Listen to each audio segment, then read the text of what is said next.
Román Meyer Falcón. Hoy en día pues me encuentro impulsando lo que corresponde un área de arquitectura y diseño dentro del gobierno federal. Bueno, creo que es bastante relevante para un gobierno y sobre todo para dejar claro, digamos, en un momento histórico como hoy en día estamos viviendo desde la administración pasada a esta administración, que la obra pública, pensando que es infraestructura, en muchas ocasiones infraestructura básica, escuelas, universidades, centros culturales, plazas, temas de movilidad, pues se haga con el mejor diseño posible. Y creo que es un contundente mensaje político por parte de la administración en turno poder, digamos, garantizar que esa obra, que es una obra pues escasa porque las necesidades son inmensas que tiene el país, pues se haga de la forma más eficientemente posible. Y eso incluye un buen diseño. No solamente el diseño arquitectónico, sino que en el momento que se hace la planeación de un proyecto en particular, pues se toma en consideración aspectos como el contexto político, las comunidades, las necesidades locales y se trata de incorporar alguno de esos elementos dentro de la propia construcción. Es muy importante, digamos, en miras de toda esta infraestructura de ferrocarriles, que son ferrocarriles que ya van sobre el derecho de vía histórico, se haga un trabajo a detalle en materia de planeación, porque probablemente habrá modificaciones de uso de suelo, tomando como referencia que una nueva infraestructura, digamos, de comunicaciones regionales entre ciudades y ciudades, pues se va a llevar a cabo, ¿no? Entonces no solamente es la planeación del ferrocarril, sino del tren, y ese tren, digamos, qué tipo de estación, en qué punto particularmente, qué tan adentro de las ciudades puede llegar a estar, entendiendo también las dinámicas de crecimiento, como ciudades como Pachuca, Querétaro, Irapuato, Guadalajara, Monterrey, digamos, todas estas conexiones que se van a empezar a llevar a cabo desde el sistema de transporte público, masivo, de alta calidad, cómo de alguna forma tiene que ir concatenado con la planeación. Desde la planeación regional, estatal, municipal, hasta que estas estaciones, estos puntos, pues digamos estén bien conectados con otros sistemas de transporte dentro de las ciudades.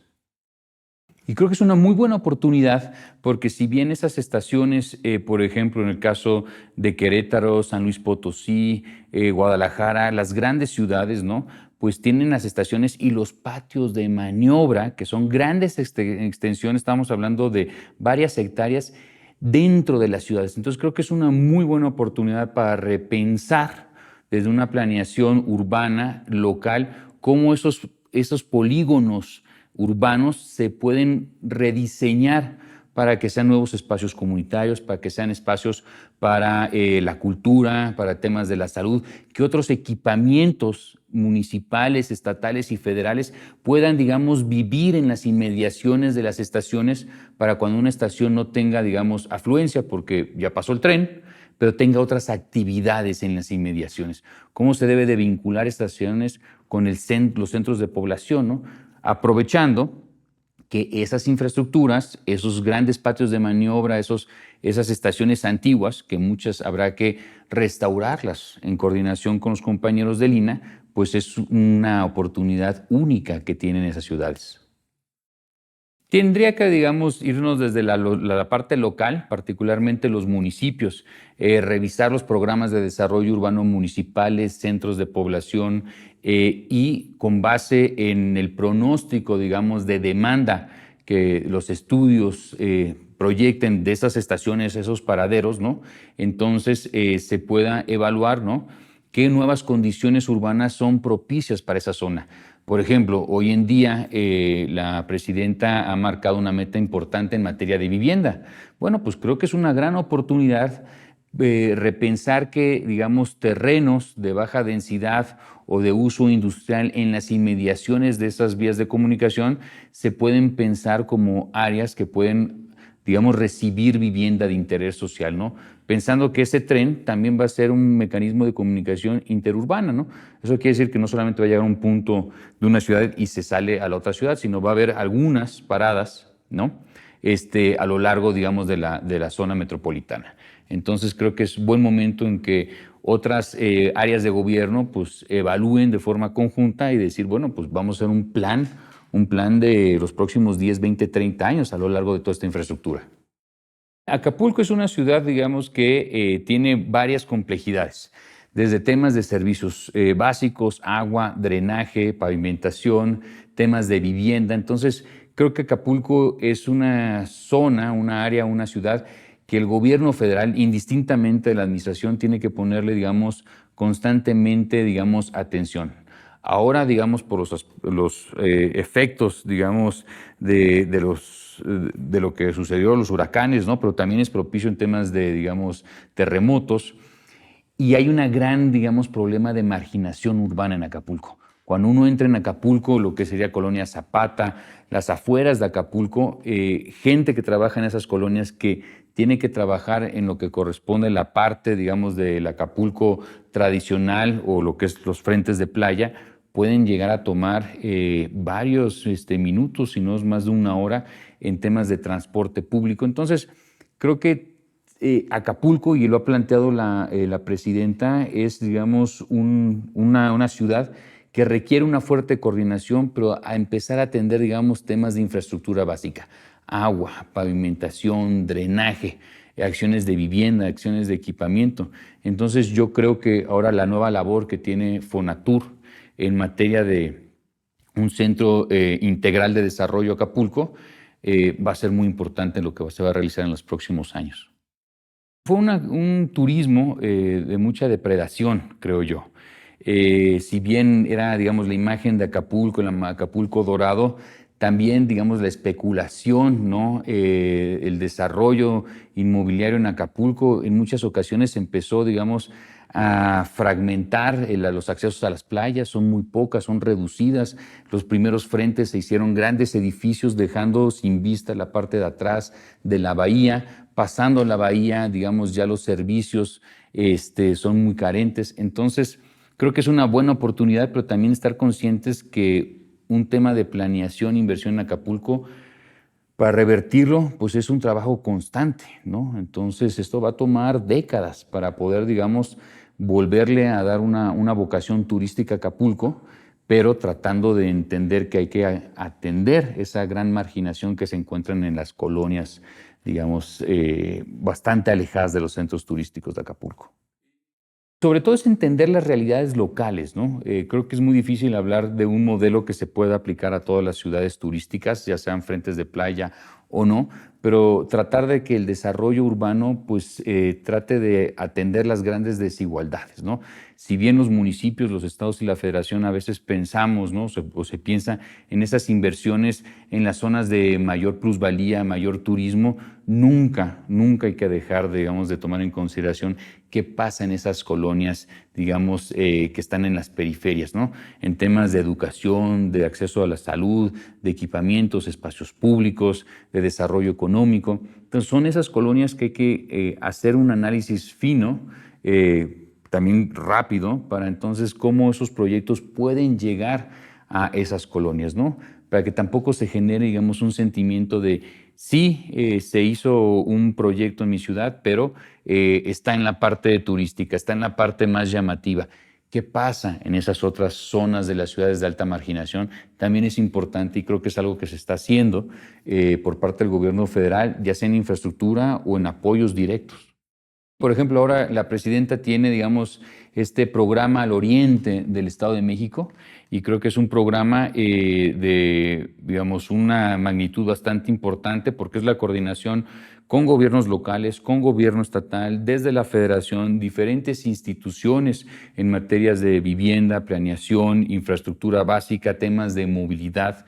Entonces, el oriente del Estado de México alberga un importante número de millones de habitantes, ¿no? Ecatepec, Nesa, Chimalhuacán, propio Texcoco, La Paz, todos estos municipios que conforman el oriente y que tienen una dinámica muy vinculada también hacia la Ciudad de México. Entonces, pensar en una política metropolitana que pueda brindar, digamos, servicios, infraestructura de movilidad, de conectividad, de equipamiento a esas regiones digamos, de la zona metropolitana del Valle de México es fundamental, ¿no? Para poderlos integrar de la mejor forma posible.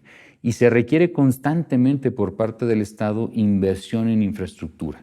O sea, y creo que es una zona que ha tenido una marginación desde hace muchas décadas y que este programa lo que busca es, de la forma más eficientemente posible, hacer esas inversiones.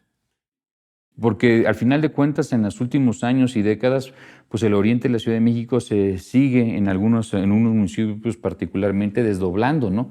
Y esa gente requiere, digamos, aspectos en materia de movilidad, de transporte público hacia otros puntos del Estado de México, pero particularmente con el sistema de transporte público de la Ciudad de México.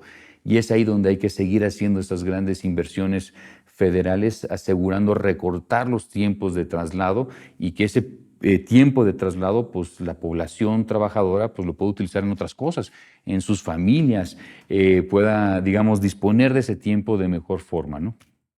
Hay que, digamos, entender las dinámicas urbanas de cada ciudad, de cada zona metropolitana y donde se requiera, digamos, ahora con la nueva política de vivienda, hacer vivienda, creo que un elemento fundamental es tratar en la medida de lo posible conseguir suelo interurbano, suelo bien ubicado para que viviendas de interés social con cierta densidad pues se puedan ejecutar en, digamos, en zonas donde hay transporte público, donde hay conexión al metro o donde hay conexión a otros sistemas de transporte, donde hay servicios, donde hay equipamientos, ¿no? Entonces, creo que ahora la política de vivienda que está impulsando la presidenta tiene que mirar a la ubicación de esas viviendas. Es ahí, digamos, el punto central, creo yo, en materia de desarrollo urbano y política de vivienda.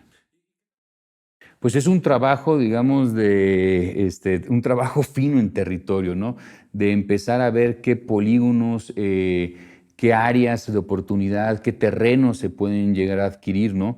Que no sean tan fragmentados, sino que tengan un cierto tamaño y que se pueda pensar que en una cierta densidad básica importante para que pues sí sea factible adquirir esos predios, ¿no? Entonces es un trabajo muy fino, sobre todo creo yo que hay que poner atención en los municipios que tienen mayor demanda de vivienda nueva y que institutos como el Infonavit pues pueden, digamos, concentrar la atención en decir, bueno, pues la mayor demanda viene de estos municipios. Esos municipios, qué banco de suelo tienen, o el gobierno del estado, el gobierno federal o privados, y sobre eso hacer, digamos, la planeación de qué se puede convertir. Y entendiendo que también hay otros proyectos como los trenes, que si los mezclas, creo que puede dar, y los planificas, puede dar muy buenas oportunidades de desarrollo en el largo plazo. También entender que si bien pues, hay un mercado local y hay unos gustos locales, pero también hay las oportunidades de hacer vivienda con, digamos, mejor planificación, mejores diseños arquitectónicos, que no es lo mismo una vivienda en el norte que una vivienda en el sur, que en el norte pues la cuestión de tener un asador es muy importante, pero en el sur pues un patio frontal, digamos, hay diferentes mecanismos de diseño y también la mezcla en aquellos desarrollos, digamos, con cierta densidad que puedan tener unidades de cierto valor, pero también hay otras unidades que tienen otro valor. Pensar en las plantas bajas, digamos, que puedan ser comerciales o de equipamiento, infraestructura pública y que se conecten a los sistemas de transporte público, ¿no? Entonces, creo que ya hoy en día la lógica de desarrollo de vivienda y planeación urbana tienen que ir ligados. O sea, no puede haber ya proyectos de vivienda aisladas, sino más bien integradas a la estructura urbana de la mejor forma posible, ¿no? Creo que hay muchos ejemplos arquitectónicos en Chile, en otros lugares latinoamericanos, que son modelos que te permiten un crecimiento, digamos, normal, ¿no? En muchas ocasiones vimos que esos frentes de casa, de esas casas de interés social en la década de los 80s, 90s, 2000s, pues terminaban siendo áreas comerciales, ¿no? Cuando el desarrollador pensaba que siempre iban a ser frentes de casa donde iban a estacionar los coches, pues no se utilizaban los coches, sino que ese espacio se iba convirtiendo que para una carnicería, que para una estética, que para una tienda, que iba a crecer una habitación más. Entonces creo que si bien se van a hacer esos modelos de vivienda, hay que entender que la población va a adaptarse a sus propias necesidades, ¿no? Y que el modelo arquitectónico tiene que contemplar en algunos casos que ese frente de casa puede convertirse al rato en un frente comercial, ¿no? Y que se puede desdoblar la casa a un piso arriba y que puede tener una dinámica, digamos, propia. Por eso no ser tan rígidos en el diseño arquitectónico, sino estrategias que te puedan permitir un crecimiento de esa vivienda en los próximos 30 o 40 años. Pues creo que, digamos, deja un antecedente en la administración que valdría la pena evaluarlo, si bien, digamos, hay cosas que pueden mejorar, ¿no? Pero creo que en términos generales, pensar que el diseño de los proyectos, ¿no? Ya sea una escuela, ya sea un mercado, ya sea un centro de salud, o sea, que la infraestructura pública se le ponga, digamos, la atención que merece desde el proceso del diseño arquitectónico, pero la planeación de ese programa, ¿no? Ese proyecto, que haya un diálogo con las comunidades, que se escuchen, que digan, oigan, ellos quieren que si bien se va a hacer una escuela, pero con estas características, con estas preocupaciones, y que eso se refleje, digamos, en el proyecto, ¿no? Que no tengamos arquitectos, digamos, de escritorio, sino de territorio, ¿no? Y que tengamos servidores públicos de territorio, porque es la mejor forma de reducir, digamos, las posibilidades de un error en la ejecución. Es ser muy sensible en la dinámica local, ¿no? Y tratar de incorporar esos elementos a un proyecto y supervisar los proyectos. Entonces, creo que hay que pensar en que esa infraestructura, ese legado, darle la mayor vida posible, y eso es a través del diseño y un diseño participativo. Hola, mucho gusto. Mi nombre es Román Meyer Falcón y bueno, pues vamos a estar hablando en materia de planeación urbana, los grandes proyectos de la actual administración y los invito aquí a la 4TV.